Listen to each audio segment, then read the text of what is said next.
Welcome to Third Eye Champagne. I'm Kirsten Langston. I'm an intuitive. I like to read on requested stuff. That's what I do. I can read on damn near anything you guys request, and I love them, so keep sending them in. My list is very long, so I'm kind of picking and choosing either what's popular at the moment or what I'm really drawn to, but do send me in all your requests. Please, please, please. And I want to say thank you so much for watching. Thank you so much for your support. Today, we are looking at Leah Remini and David Miscavige and the Church of Scientology. Don't come after me. Don't do it. The first thing I want to look at is Leah. Her energy is blinging. Let me tell you something. This woman is a crusader. Straight up, straight up. I mean, I know you see it in the show, but it's real. It's not an act. It's real. She's a real deal. She's very authentic, believe it or not. I know you think a lot of these people in Hollywood are like fake. A lot of them are fake. But she's really authentic. And her mission is to be a crusader. She's here to save people. She's here to rescue people. That's coming through very, very clearly. You know, there's stuff with her that people never see. Like, she's one of those, like, if she was sick, she'd never tell anybody, you know? If there was some kind of chronic pain or chronic disease, nobody'd ever know except the people really, really close to her. I don't know her sign. I looked nothing up. There's a soft, gooey center in this woman. She's actually very vulnerable. And but you know, she finds her strength in that. She's not afraid of being vulnerable. That's going to drive me nuts. She is charging forward. She wants to bring justice. This is the card she gets. She's in her own cards. I love these cards, actually. She's getting justice. She's like, I am bringing justice. I'm going to do it. I'm going to do the damn thing. I'm going to do the damn thing. And then she gets these two Major Arcana cards here for her, which I also really love. So she does, and I think you can see this in the show. Yes, I watched the show. I'm obsessed with this show. Are you guys obsessed with the show? Because I've ever since Going Clear came out, I'm like, oh shit. I'm really into it. I love Leah. I love Mike Rinder. I love Mike Rinder. How did you guys like my accent? Was it terrible? It was terrible, right? This is what you're paying for. Actually, nobody's really paying for it. Actually, maybe we'll throw Rinder in here too, because he's very complicated character. I'm actually really into him. I want to focus on Leah. She has this mother vibe. She has this vibe of I'm going to take care. She wants to take care of everybody. That's what drew her to Scientology in the first place, and I think you can see that also in the show. Is she's like, I want to take care of everybody. I'm telling you, this woman has a mission. Her mission is to save people. She thought she was doing it in Scientology, but really what was going on is she was doing it to get people out of Scientology and to help people that were getting out of Scientology. Her energy is actually really, really high. Really, really high. And it's funny though, because I feel like she goes through these periods of real exhaustion and depression and just like, I don't even know if depression's the right word, but I just feel like this, like, I think it's just exhaustion. I think she just works herself into the ground is what it is. I think she really does. And there's an empathic quality to her, and I don't think she knows it, but the thing is, she's so good at cycling in and out energy. I don't even think she knows she's doing it. There are some people that are empaths. I know I'm getting a lot of info, so I'm talking real fast, and everybody's always like, please slow down. We don't understand you, so I'm going to try. Sorry. But Leah Remini, she's so good at cycling this energy out, she doesn't even know she's empathic. And there are some people, a lot of people that I work with or that contact me that like don't really know they're empathic, so they're not clearing energy, it's not easy for them to clear energy. With her, it's like, woo, it's like a machine. So she's large and in charge. She's large and in charge. She's got a lot of fate cards here. She's got a lot of big cards here. Her job is to save people, and she knows it. Listen, she's got this guy here. She's got the Knight of Wands. She's coming in. She's coming in hot too, and saving people, rescuing people. She's taking people to a higher place. She's taking people to a better place. This is her job on the planet. This is her spiritual calling. Devil behind. So this to me says, I've seen the devil. I've seen the devil. It's David Miscavige. It's Scientology. And she's like, I'm going to slay it. I'm going to slay the devil. I'm going to slay the demon. I'm going to do it. And you know what? She's going to do it. This woman can't be touched. She can't be touched. She's hot shit. She is. She's amazing, and she can't be touched. Now over here, partner in crime, Mike Rinder. He's showing up in her cards, but it's also showing me he's finally getting peace of mind. I do want to read on him, actually. He's finally getting peace of mind. He's finally got, because he's tortured. He was tortured. And I think he's finally realized, I used all this energy to do shitty things in the name of something I believed in. And now I'm using all this energy to do good things in the name of something I believe in. That's good. That's real. That's solid. So these two are showing up here. I really, really like it. Now we're showing Leah over here, Queen of Pentacles, and she's working. This woman doesn't stop. She's tireless. She's absolutely tireless. And that's the thing. She goes and goes and goes, and then she hits this wall and she just drops. Her end card is the 10 of Cups. So number one, yeah, there's happiness in this woman's life. But number two, it's like her mission, this mission that she has, she nails it. She kills it. She nails it. So let's look at her a little bit more. Then we'll look at Rinder. And then, of course, you know we got to look at Miscavige. I am 1,000% fascinated with cults. I always have been. Anything I can find on cults, I'm like there. Because I don't, to me, it's very difficult to understand how people can just give it away. Oh, my autonomy, my independent thought. Here you go. You know, that's how they get you. They say, we're going to make the world a better place. We're going to make your life better. We're going to improve things. We're going to create heaven on earth. And then the next thing you know, it's like, and I'm going to fuck all your wives. Like they get to this point where it's like, you know, the cult leader always fucks everybody. Like, what is that? Like, every time, like, you know what? You know what? I think Sarah would be happier if she were in my bed, Jim. You know, like, what? Like, what? All right, so show me more Leah Remini. I mean, this woman is a bulldozer. She's a steamroller. She's gonna get what she's gonna get. What she's gonna get. Like, she really can't be stopped. But she does have, like, there's a softness in her, but that's her strength, and she knows it. She's not one of those people that's like, I can't be soft because it's not strong. She's like, no, I'm soft in there, and that's what makes me slay. Like, she gets it. Good for her. She has a really high spiritual calling. She really does. She has a very, very high spiritual calling. And that's probably what attracted her to Scientology in the first place was, you know, the idea of this high spiritual calling. So she's really moving forward. She's getting this knight again. She's getting the star. Excellent cards. Excellent cards. Excellent cards. But there is some kind of sadness. There's some kind of breaking point or stopping point for her right now. These are the cards she's getting right now. So there's some kind of behind the scenes. Either it is that she's burnt the hell out, or that she's not well, or that she is just pushing until she breaks. That's what it feels like to me. It feels like more of a her thing rather than as something outside of her. Like, oh, I have a sick mom or a sick dad or something like that. It feels more like it's her just pushing. She is bringing death. She's bringing death, which is good. She's bringing it to the myth of Scientology. She's bringing death to a lot of people's pain. And that's what she wants. That's what she wants.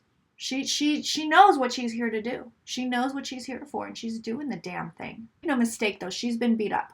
She's been beat up by this. She has been more beat up than you will know. This has affected her more than you will know. You don't see it all. But she threw herself, because she throws herself into everything. She is. And it's like, take all of it. Here, slit open my veins. Take it all. I'm ready. That's her. She threw herself into all of it with Scientology, and she got effed in the A.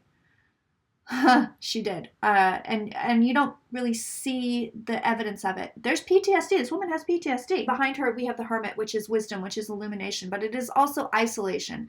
So her life changed dramatically, and she's not showing that part of it.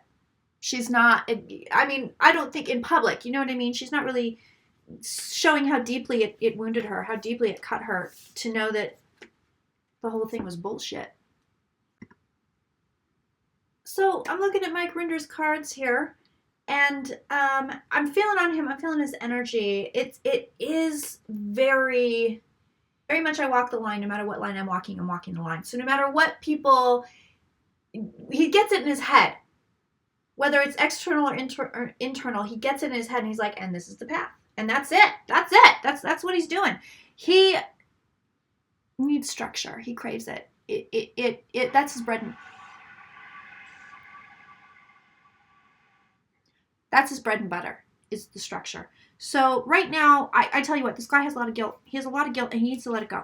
He's going to let it go in his own time. But the guilt, there's a lot. And I felt it. This is the first thing I felt. Listen, if he drinks, he's drinking too much because he's stressed out. Not that he's an alcoholic, but it's like, you could dial it back, homie. If he doesn't drink, then he's just emo and stressed out. Almost behaving like a dry drunk in a way, where it's just like, this man is under so much stress. He doesn't carry it as well as Leah Remini carries it. That's the God's honest truth. He's under a lot of stress. He's under a lot of pressure. He is pissed off because he feels like he figured things out too late, and he doesn't like that. He's waiting for a click. He's waiting for a resolution internally. I mean, I'm getting everything on this guy. I'm getting so much. I'm not going to tell you everything because it's like, I'm trying to keep it light here. I don't want to really spill the guy's business. But he's waiting for this click. He's waiting for this click.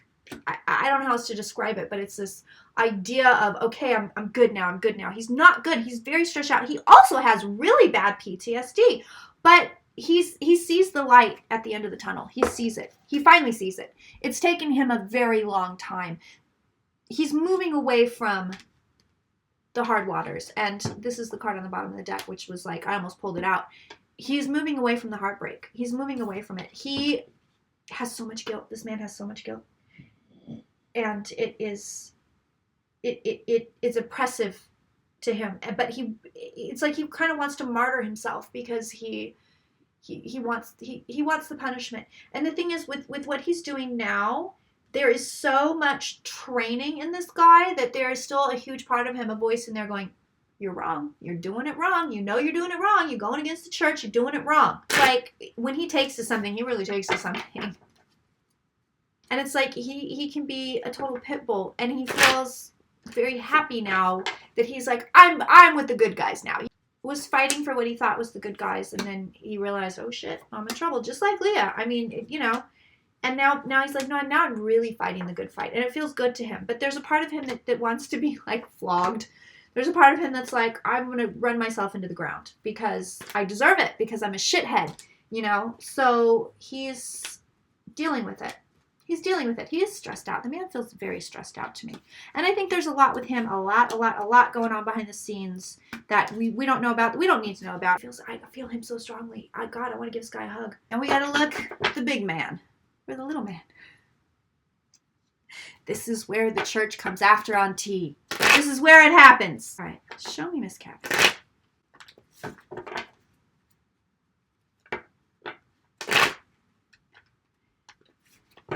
It's weird. So I'm reading on him and I just get laughter. I get like, ha ha ha. Like, that's what I want to laugh, but not really in a joyful way. But that's what I'm getting. I'm getting this laughter, this ha ha ha ha ha. Like, I just see him laughing and laughing and laughing. Something cuckoo for coconuts in here. What is it? Is he bipolar? There's a switch. So, because it almost feels like everything's fine, switch. So it's not like he walks around angry all the time. He doesn't. He's actually pleasant. But then there's a switch. And then the switch flips and it's like, okay. It's like Jekyll and Hyde. He feels like Jekyll and Hyde to me. That's what he feels like to me. Oh yeah, these are his cards, baby. These are his cards. Oh, here's a big shock. Devil on top. Big shock. That's the first one I've even pulled over. Devil on top. Like, the dream may be ending for this guy. It feels to me, because look, he's getting the tower, and I'm kind of like, with all this stuff going on, is it curtains for Miscavige? I mean, it just doesn't feel good. But listen, he is the big daddy. He's the emperor. He's wearing his armor. He is cracking the whip. He's enforcing everything, and he loves it. He loves it. And there's almost like a sexual element to it, like BDSM. He gets off on it. I could say a lot of gross sex stuff right now because that's the vibe I'm getting. I'm not going to do it, but it's not that kind of channel. Oh, I wonder if he watches just real gnarly porn. I know he's watching it. He has this idea of himself that he's like the Christ. Like he's on the cross. He is sacrificing himself for the greater good. He's bringing heaven on earth. He believes it. Let me tell you something. This man believes the ideology, hook, line, and sinker. Other religious figures that clearly don't believe their own organization's stuff. That ain't this guy. And he really, like, I'm sacrificing myself for the greater good. Like, he has a martyr complex for sure. That's this guy. This guy can a lot of times be I'm martyring myself for the greater good. I'm Jesus Christ. I'm on the cross. I got the wood. I got the nails. I got all the things. I went to Home Depot. I bought the wood. I bought the nails. I nailed myself up here. Fuck you guys, worship me. Up to no good. But we knew that. We knew he was up to no good. I mean, that's kind of a given. If the walls start to fall down around this guy, mentally he couldn't handle it. And it's weird because it's like, I feel his mind. It's weird. I feel like it's like it veers. So it's like, here's your quote unquote normal mind. Okay. And he's like, left turn at Albuquerque. Like, there's something weird with this one. He like sociopath or psychopath, straight up. He might be super into dudes, actually. I'll marry women, I'll marry a woman, but I'd rather be screwing guys. You know what I mean? Like if he has affairs, it's with dudes. Oh yeah, that comes through heavily. Heavily. I think dudes turn him on. Maybe he doesn't act on it. I'm not saying he acts on it, but I think that kind of turns him on. That's wow, good for him. He's getting the tower again. So he's got the tower again. He's got a disappointment at the root. He's got the Ace of Wands behind him, which is kind of this, to me, it's like a clubbing energy. It's like this, I'm going to beat you over the head, with my club, drag you back to my cave kind of a thing. Like, it's just this, he gets conked on the head kind of. Death is above. So death is a possibility, but not in the cards just yet. He seems to move forward out of something. So I'm wondering if he conquers this, if he conquers some kind of what he perceives to be a deformity, if that makes any sense. The word deformity comes through actually really clearly. It's really interesting. He's showing up in his own cards with the Temperance card. So Sloan said he wins a race with this guy. He sees no reason to alter what he's doing. Judgment does come for him. So he's got Death, Judgment, and the Tower. Really interesting. So I think something's coming down. But looks like it either doesn't stick or it doesn't really mess with him that much. There's a money issue with this church. There's some kind of a money thing where somebody, maybe the IRS or somebody looks at it and they're like, nope, sorry. It's either the Church of Miscavige, and to be honest, they're both so like this that I can't tell which is which. But there's a money situation. It feels like a money thing, feels like a tax thing, like, oh, nope, can't do that. But he gets caught. Or there's some kind of, we have to make this adjustment. Same cards. So there's some kind of a money situation that's like wigging him out.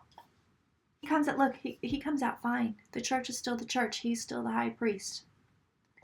Nothing's going to touch this guy. But I do see the energy of Scientology. It's kind of like, and then there's 5. Then we're left with 5. It's like they have all these members and it just keeps, people just keep leaving. Nobody new is joining. And then it's like, now there's 5 members of Scientology. I want to look at David Miscavige's wife, Shelly Miscavige. So the deal is nobody's seen her in like 7 years. I think she's alive. I'm looking at her cards here.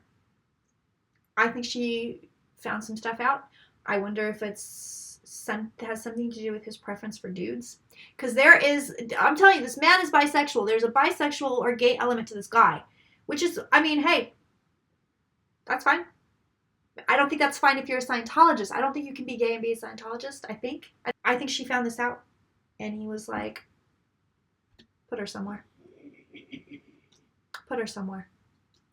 She's enslaved. She's enslaved. Literally, she's enslaved. She is literally enslaved. And she's not well. These are her cards. She's not well. Everything was great. There were no problems. It's something she knows about him personally. It's not the church. So everything was going well, and then bam, the tower hits. And she was like, I ain't putting up with this shit. Like, there's something where she was like, oh my God. But it's personal. It's not church stuff. It's personal. It has to do, I think it's him. I'm telling you, I think she found out he was seeing somebody else or something, and she confronted him and she was like, F you. She was pissed. Maybe she threatened to tell everybody. I don't know. But it's not church stuff. It's not money laundering. I'm telling you, this is personal. Why can't she get out? Why doesn't she leave? She's afraid he's going to kill her, I think. Does this woman fear for her life? And honestly, again, you guys, if I may be reading on the past, I'm not 1,000% sure she's alive. And I'm not saying that to incite anything. I'm not saying that to be dramatic or anything like that. I just don't know. I just don't know. Sometimes I can't tell. And there's speculation that she might be dead. So, you know, I'm kind of going, am I reading the past? Am I reading now? I can't tell. One tower hit. Something happened and she confronted him and that was it. And it may also, because I get the sense that she's actually in love with another man, or that she was in love with another man, and that had something to do with it. It's personal. It's a personal vendetta. It's a personal vendetta. I think she asked for a divorce and he was like, I don't think so, bitch. Look at this. Look at this. My God. Some kind of illusion. She keeps getting the 7. So there's some kind of illusion that got cracked or that broke apart. The tower hit this illusion and it was like, oh shit. And I do get the sense she's in love with another man. I just get that. I get there's some other guy for her. I don't know if it was ever acted on. It doesn't feel like it, but with him, if I'm telling you, he likes dudes. Maybe not 100%, maybe it's 50-50, but there's a dude component here. So he's in her past. The Emperor, he put the smackdown on her several times. I don't think he beat her up. I don't mean that literally. But I see him and I keep seeing like whips and stuff. I'm wondering if he's like super into BDSM. It's a weird effing reading, you guys. So she's got the devil on top. She's got the church behind. I think she's fighting. The fate, she continues to fight. So they're not really giving me an end game here. It's just kind of like she's going to keep going. She's going to continue to fight. That actually ended up being a pretty long reading. It was a strange reading. I'm getting strange vibes. So I'm going to go. December is patron month. Now, that means, this is exciting. This is my present to you for the holidays. For the entire month of December, if you go to my Patreon, you get to be a patron. So for the month, you get to see everything the patrons see. All the goodies, all the extras, all the extended videos, my blog, all the quick and dirties, everything. You get to see it all. So if you want to do that, you're going to head over to Patreon, www.patreon.com/KirstenLangston. It's in the box. You know it's always in the box. So it's in the box, but that's my present to you guys. That's my present. That's for me saying thank you so much for everything, for your support, and for sharing my page and giving me thumbs up and commenting and just all your lovely emails and messages and everything. This is my thank you to you. So December, patron month.